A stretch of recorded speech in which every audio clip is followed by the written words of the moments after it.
There once lived an armadillo who loved music more than anything else in the world. After every rainfall, the armadillo would drag his shell over to the large pond filled with frogs, and he would listen to the big green frogs singing back and forth to each other in the most amazing voices. Oh, thought the armadillo, how I wish I could sing. The armadillo would creep to the edge of the water and watch the frogs leaping and swimming in a frantic green ballet, and they would call back and forth in beautiful musical tones. He loved to listen to the music they made as they spoke, even though he didn't understand the words, which was just as well, for the frogs were laughing at the funny armadillo that wanted so badly to sing like the frog. "Don't be ridiculous," says the frogs as they played. "Armadillos can't sing." Then one day, a family of crickets moved into a new house near the armadillo, and he was amazed to hear them chirp and sing just as merrily as the frogs. He would creep next door to their house and listen all day, all night for their musical sounds. "Oh," said the armadillo, "how I wish I could sing."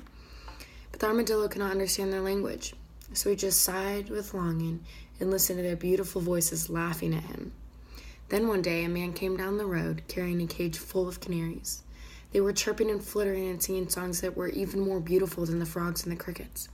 The armadillo was entranced. He followed the man with the cage down the road as fast as his little legs would carry him, listening to the canaries sing. "Oh," gasped the armadillo, "how I wish I could sing." Inside the cage, the canaries twittered and giggled. "Don't be ridiculous," sang the canaries as they flapped out. "Armadillos can't sing." The poor, tired armadillo couldn't keep up with the man any longer, and he finally was exhausted and fell at the door of a great wizard who lived there. Realizing where he was, the armadillo decided to beg the wizard to grant his wish. Timidly, the armadillo approached the wizard, who was sitting in front of his house, and he said, "Great wizard, it's my deepest desire to learn how to sing like the frogs and the crickets and the canaries." The wizard's lips twitched a little in amusement, for who had ever heard of an armadillo that could sing? And then he realized that the armadillo was serious. He bent low to the ground and looked the creature in the eye. "I can make you sing, little armadillo," he said, "but you do not want to pay the price, for it will mean your death." "Yes, you mean if I die, I will be able to sing?" asked the armadillo in amazement. "Yes, this is so," said the wizard. "Then I want to die right now," said the armadillo. "I would do anything to be able to sing."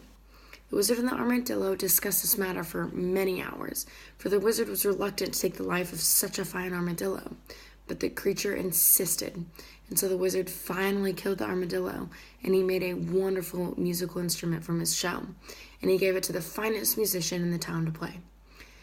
Sometimes the musician would play an instrument by the pond where the frogs lived, and they would stare at him with big eyes and said, the armadillo has learned to sing." Sometimes the musician would play his instrument by the house where the crickets lived, and they would creep outside to stare at him with big eyes and say, the armadillo learned to sing." And often the musician would visit the home of his friend who owned the cage full of canaries. He was also a musician, and the two men would play their instruments together while the little birds watched with fluttering wings and twittered with amazement. The armadillo has learned to sing." And so it was. The armadillo has learned to sing at last, and his voice was the finest in the land.